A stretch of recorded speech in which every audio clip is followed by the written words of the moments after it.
तो नमस्कार, स्वागत है आप सभी का एजुकेशन मंत्रा में। दोस्तों, पिछले वीडियो में हमने आपको इन्फॉर्मेशन दी थी 97,000 प्राथमिक शिक्षक भर्ती की मांग कर रहे पैदल तिरंगा यात्रा में निकले रोजगार के मांग करते छात्रों की जो गिरफ्तारी है वो की गई थी। पुलिस लाइन में उनको गिरफ्तार करके रखा भी गया था, काफ़ी देर तक रखा गया, घंटों।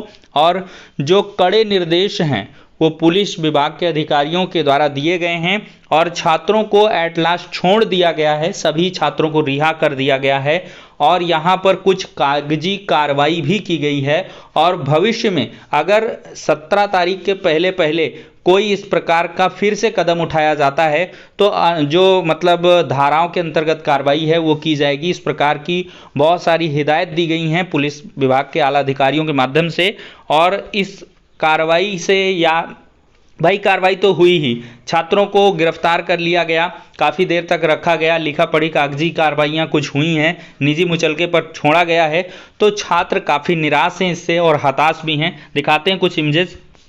तो ये यहाँ पर दोस्तों देख सकते हैं कि जो पुलिस प्रशासन है उसने अपने गाड़ियों के माध्यम से जो गिरफ्तार छात्र थे उनको रिहा किया है और फाइनली सभी छात्रों को रिहा कर दिया गया है। लेकिन छात्र काफ़ी मायूस नज़र आ रहे हैं। मायूसी आप चेहरे पर साफ तौर पर देख सकते हैं कि किस प्रकार से इतना ज़्यादा छात्रों ने तैयारी किया था, पैदल तिरंगा यात्रा के लिए हुंकार भरी थी और काफ़ी ज़्यादा ये जो मामला है वो गंभीर भी हो रहा था। छात्र लगातार एकजुट हो रहे थे, हर जनपद से सपोर्ट में भी खड़े होने वाले थे छात्र। लेकिन ऐन वक्त पर छात्रों की जो गिरफ्तारी है वो तुरंत कर ली गई है और फिर इसके बाद उनको जो कठोर कह लें कि एक प्रकार से चेतावनी भी दी गई है कि 17 तारीख तक किसी भी प्रकार की कोई भी तिरंगा यात्रा या कोई भी ऐसा विरोध प्रदर्शन नहीं करेंगे, अन्यथा कड़ी कार्रवाई कर दी जाएगी। तो इस प्रकार से देखा जाए तो ये दमनात्मक कार्रवाई है और इसकी जो निंदा है वो युवा मंच ने की है। यहाँ पर दोस्तों देख सकते हैं तिरंगा यात्रा को रोकने और हिरासत में लेने की कार्रवाई की युवा मंच ने निंदा की है। युवा मंच संयोजक राजेश सचान ने कहा है कि प्रदेश में प्राथमिक विद्यालयों में लाखों पद रिक्त पड़े हैं लेकिन भर्ती प्रक्रिया ठप है। इससे युवाओं में आक्रोश है। अन्य विभागों में भी बड़े पैमाने पर पद रिक्त हैं लेकिन सरकार पदों पर भर्तियां न करके रोजगार सृजन का जो हवाला है वो लगातार दे रही है। देख सकते हैं यहाँ पर रोजगार सृजन की कथित उपलब्धियों का प्रचार करने में लगी है। जब युवाओं द्वारा प्रदेश में रोजगार के सवाल पर शांतिपूर्ण ढंग से आवाज़ उठाई जाती है तो दमनात्मक कार्रवाई होती है। और युवा मंच के संयोजक ने आगे कहा कि सरकार दमन की कार्रवाई करने के बजाय रोजगार के सवाल को भी हल करे। तो इस प्रकार के और भी संगठन सामने आ रहे हैं और इस कार्रवाई की कड़ी निंदा कर रहे हैं। तो दोस्तों आपका क्या कुछ कहना है? क्योंकि जब भी छात्र प्राथमिक शिक्षक भर्ती की मांग के लिए जाते हैं, चाहे वो इको गार्डन हो, चाहे वो इलाहाबाद हो, चाहे वो पीएनपी हो, कहीं पर भी हो, सीधे छात्रों को गिरफ्तार कर लिया जाता है, उनको जेलों में बंद कर दिया जाता है या बहुत टाइम तक उनको थाने में रखा जाता है और इसके बाद जो कठोर कार्रवाई का कह लें कि चेतावनी दिया जाता है, फिर इसके बाद छोड़ दिया जाता है।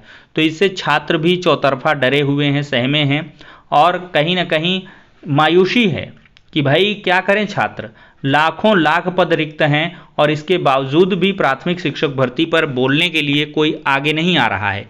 कोई भी सरकार का चाहे प्रतिनिधि हो, जनप्रतिनिधि हो, चाहे वो आला अफसर हों, किसी के द्वारा नहीं कहा जा रहा, सिर्फ बातों को टाल दिया जाता है, घुमा फिरा के चीज़ों को प्रस्तुत किया जाता है।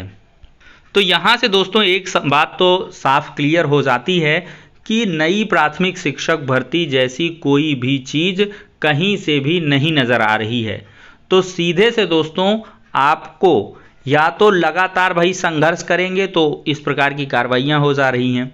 तो अभी सरकार से मोर्चा लेने का वक्त नहीं है। अभी आप लोग अपनी तैयारियां जो मौके हैं उन पर आप कर सकते हैं। जैसे यूपी SSSC पेट को आप टारगेट करिए, इस पे आपको हाई परसेंटाइल लाना है और फिर इसके बाद केंद्र सरकार से जैसा कि मोदी जी ने कहा है कि 10 लाख नौकरियां देंगे, तो भाई 10 लाख ना हो पाएगा तो 2-4 लाख 5 लाख तो आएगा। तो उसके हिसाब से आपको तैयारियां करनी हैं। अब छात्र प्राथमिक शिक्षक भर्ती मात्र के भरोसे ना बैठें। अब दोस्तों यही होगा कि अगर इस तरह की हम चीज़ें कहते हैं तो एक बड़े भाई के रूप में या मुझको आप गार्जियन के रूप में लें, और ये चीज़ें आप समझ लें कि अगर आपकी जो मांग है, आप कितना संघर्ष कर लिए, इसके लिए बहुत ही ज़्यादा वक्त अभ्यर्थियों ने बर्बाद किया है प्राथमिक शिक्षक भर्ती के लिए। लेकिन जो इसकी कह लें कि हमने भी कुछ इंटरनल रिसोर्सेज से पता लगाने का प्रयास किया है, वहाँ सब जगहों से जो चीज़ें हैं वो निगेटिव आ रही हैं।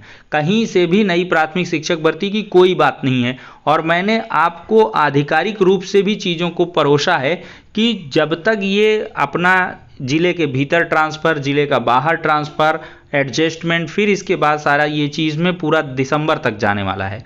क्योंकि जो भी रिलीविंग ज्वाइनिंग होगी वो दिसंबर के बाद जो छुट्टियां होती हैं 25 दिसंबर से लेकर जनवरी तक में, उन सब में ये सब काम होगा।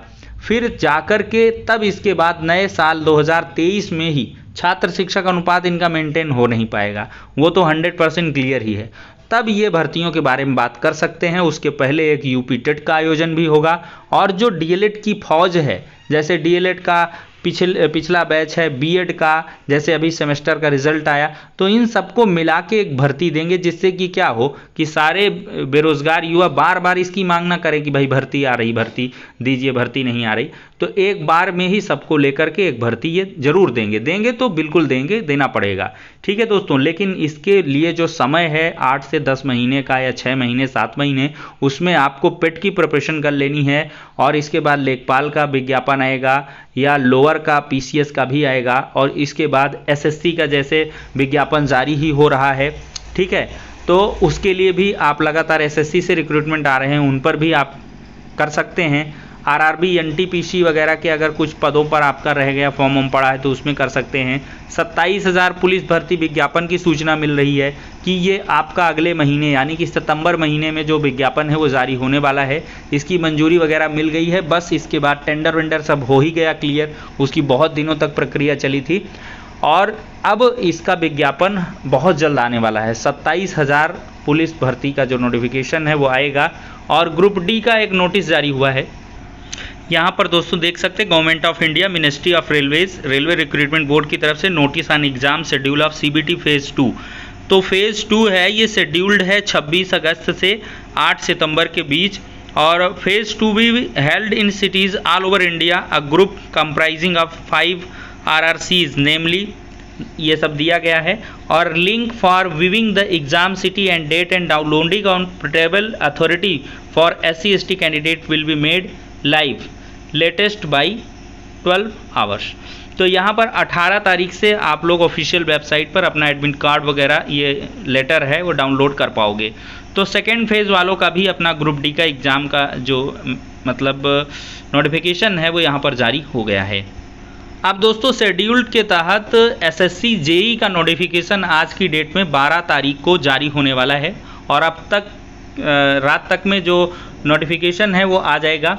चूँकि SSC का जो दिल्ली पुलिस का नोटिफिकेशन है वो पहले ही जारी हो चुका है, अब SSC JEE का भी जो नोटिफिकेशन है वो जल्द आ जाएगा। तो फिलहाल के लिए दोस्तों ये हो जाती हैं कुछ इंपॉर्टेंट अपडेट्स। नेक्स्ट वीडियो में मिलते हैं।